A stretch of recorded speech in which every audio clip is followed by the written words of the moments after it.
স্বামী মারা যাওয়ার পর থেকে ২-৭ বছরের জীবনটা ভার হয়ে উঠেছিল মালিনী দেবীর কাছে। না ছিল কোনো শখ আহ্লাদ, না ছিল কোনো মানসিক শান্তি। সংসার কি করে চলবে এই চিন্তায় তিনি বিপর্যস্ত হয়ে পড়েছিলেন। সংসার বলতে দুটো পেট, তিনি আর তার ১-৯ বছরের দেওর সুনীল। সম্বল বলতে স্বামীর পোস্ট অফিস থেকে পাওয়া মাসিক ১,৫০০ টাকার পেনশন। এতে কি আজকের বাজারে দুজন মানুষের পেট ভরে বছর কেটে যাচ্ছিল। অবস্থা ক্রমশ আরও খারাপ হচ্ছিল। বাড়ির প্লাস্টার ভেঙে পড়ছে, টিউবওয়েল ভাঙা, সারাবার পয়সা নেই। গায়ের কাপড় পাতলা হতে হতে ছিঁড়ে যাওয়ার মতো অবস্থা।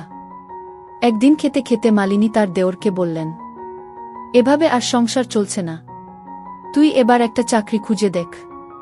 সুনীল উত্তর দিল, চাকরি কি গাছে ফলে যে চাইলেই পেয়ে যাব। তবুও দিদি তাকে বোঝালেন, চেষ্টা তো করতে হবে।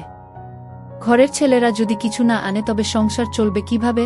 আলোচনার এক পর্যায়ে পুরনো দুঃখের কথা উঠল।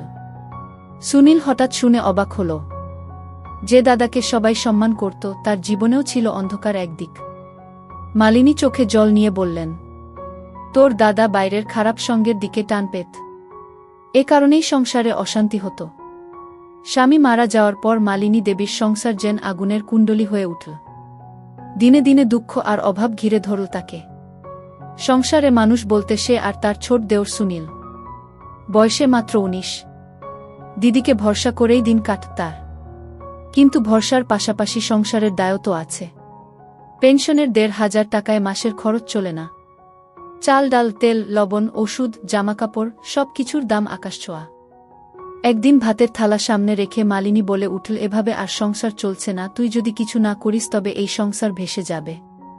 সুনীল কিছুক্ষণ চুপ থেকে উত্তর দিল, চাকরি কি গাছে ফলে যে ইচ্ছে করলেই পেয়ে যাব, তবে চেষ্টা করব দিদি। কথার ভেতরেও তার চোখে মুখে ছিল অদ্ভুত দ্বিধা। মালিনী তখনও বিশ্বাস করতে পারছিল না এই ছেলে আদৌ পারবে কিনা। কিন্তু সময় তো থেমে থাকে না। কয়েকদিন পর থেকেই সুনীল কাজের খোঁজে নামল চারদিকে। কখনো বাজারে গিয়ে লোকেদের জিজ্ঞেস করে ছোটখাটো কাজ আছে কিনা, কখনো আবার স্কুলের সামনে দাঁড়িয়ে টিউশনের খোঁজ করে। তবু তেমন কিছু হচ্ছে না। এদিকে ঘরে অভাব চেপে বসছে আরও। এক রাতে অন্ধকার ঘরে খেতে বসে মালিনী আবার পুরনো দিনের কথা টেনে আনল। সুনীল অবাক হয়ে শুনল তার দাদা নাকি নেশায় আসক্ত ছিল। বাইরের খারাপ সঙ্গেই সংসার ভাঙত, অশান্তি হতো। এতদিন যে মানুষটাকে সে দেবতার মতো মানত, আজ হঠাৎ যেন ভেঙে পড়ল সেই বিশ্বাস।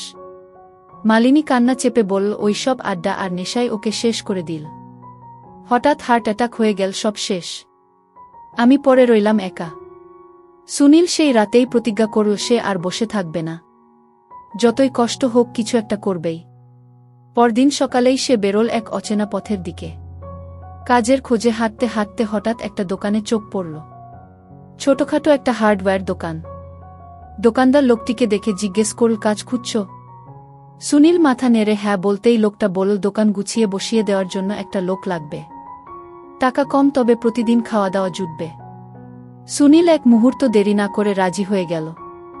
সেই দোকানেই শুরু হলো তার নতুন জীবন। দিদিকে খবর দিয়ে সে খুশিতে ভরে উঠল। মালিনীর চোখে তখন আশার আলো। তবে তার মনে ভয়ও কাজ করছিল, বাইরের দুনিয়া যেমন কঠিন তেমনি প্রলোভনে ভরা। সুনীল সেই প্রলোভনে টিকতে পারবে তো? দিন কেটে যেতে লাগল। কাজ শিখতে শিখতে সুনীল দোকানদারের বিশ্বাসও পেতে শুরু করল। কিন্তু এরই মাঝে একদিন হঠাৎ বাড়ি ফেরার পথে তাকে ঘিরে ধরল কিছু ছাচরা ছেলে। তারা বলল, আয় আমাদের সঙ্গে চল। এখানে এভাবে খাটনিতে কিছু হবে না। আসল টাকা কামাতে হলে আমাদের দলে যা। সিগারেট আর নেশার প্যাকেট বের করে এগিয়ে দিল তার দিকে। মুহূর্তে দাদার কথা মনে পড়ল সুনীলের। চোখে ভেসে উঠল দিদির কষ্টভরা মুখ। সে ঠান্ডা গলায় বলল, তোমাদের পথে আমি যাব না। আর দ্রুত বাড়ির দিকে পা বাড়াল। কিন্তু ছেলেগুলো হাসতে হাসতে বলল, বেশিদিন এভাবে টিকতে পারবি না রে। এই কথাগুলো তার মাথায় ঘুরপাক খেতে লাগল। বাড়ি ফিরে দিদির মুখ দেখে সে আবার দ্বিধা হল। সে জানত সামনে আরও অনেক লড়াই আছে। সংসার টেনে তুলতে হলে তাকে কেবল পরিশ্রমী নয়, রক্তের ঘামে দাঁড়িয়ে থাকতে হবে অটল হয়ে। কয়েকদিনের মধ্যে সুনীল দোকানদারের বিশ্বাস জিততে শুরু করল। সকাল থেকে রাত পর্যন্ত খেটে ক্লান্ত হলেও মনে শান্তি ছিল, কারণ দিদির মুখে প্রথমবারের মতো একটু হাসি ফুটেছে। কিন্তু সুখ বেশি দিন টিকল না। একদিন দুপুরবেলা দোকানদার হঠাৎ কোথায় যেন বাইরে চলে গেল। দোকান তখন প্রায় ফাঁকা। সুনীল তাক থেকে মালপত্র নামাচ্ছিল। হঠাৎ দুজন অচেনা লোক এসে দোকানে ঢুকল। তারা খুব দামি মালপত্র চাইল আর বলল তাড়াতাড়ি গুছিয়ে দাও। সুনীল সামান্য সন্দেহ পেলেও ভদ্রভাবে সব গুছিয়ে দিল। ঠিক তখনই দোকানদার ফিরে এল। চোখে মুখে তীব্র রাগ নিয়ে চিৎকার করে উঠল, চোর! চোরকে ধরে ফেলেছি! সুনীল হতভম্ব হয়ে গেল। দোকানদার বলল, এই ছেলে আমার মাল গোপনে বের করে দিচ্ছিল ওই দুই ছেলের হাতে। মুহূর্তে চারদিক থেকে লোক জড়ো হয়ে গেল। সবাই গালাগালি শুরু করল। কেউ বলল, এতদিন ভদ্র সাজছিল, আসলে চোর। কেউ আবার বলল, দিদি, দেওরের সংসার তো ভাঙা, এখন বুঝি টাকার লোভে এ কাজ করছে। সুনীল প্রাণপণে বোঝাতে লাগল, আমি নির্দোষ। আমি তো শুধু মালপত্র গুছিয়ে দিচ্ছিলাম। কিন্তু কে শোনে কার কথা? দোকানদার পুলিশের কাছে দেওয়ার হুমকি দিল। সেই মুহূর্তে ভিড়ের ভেতর থেকে এক বৃদ্ধ এগিয়ে এল। সে বলল, আমি দূর থেকে সব দেখেছি। ছেলেটা কাউকে কিছু দেয়নি, বরং ওই দুজন লোক সন্দেহজনকভাবে পালিয়ে গেছে। কথাটা শুনে সবাই থমকে গেল। দোকানদারের মুখ রং বদলাতে লাগল। সুনীলের বুক ধরফর করতে লাগল। এত বড় অপমান সে জীবনে ভাবেনি। চোখে ভেসে উঠল দিদির মুখ। যদি দিদি এ খবর শোনে তাহলে কি হবে? অপবাদ কতটা ভয়ঙ্কর হতে পারে সে যেন প্রথমবার টের পেল। দোকানদার পরে গলা নামিয়ে বলল, ভুল বোঝাবুঝি হয়েছে। কিন্তু ততক্ষণে আশেপাশের মানুষ অনেক কথাই বলে গেছে। সুনীল জানল এ লড়াই শুধু অভাবের নয়, সমাজের অপবাদ, সন্দেহ আর ষড়যন্ত্রের সঙ্গেও লড়তে হবে। সেই রাতেই দিদিকে কিছু না বলে চুপচাপ বসেছিল বারান্দায়। চোখের কোণে জমে থাকা অশ্রু আর বুকের ভিতর জমে থাকা প্রতিজ্ঞা একসাথে ঝড় তুলছিল। সে জানত রাস্তাটা ভয়ঙ্কর দীর্ঘ, কিন্তু তবুও লড়াই থামানো যাবে না। সেদিনের ঘটনার পর থেকে সুনীলের ভেতর এক ধরনের অদ্ভুত অস্থিরতা বাসা বাঁধল। দোকানদারের মুখের ওই অপবাদ যেন এখনও কানে বাজছে।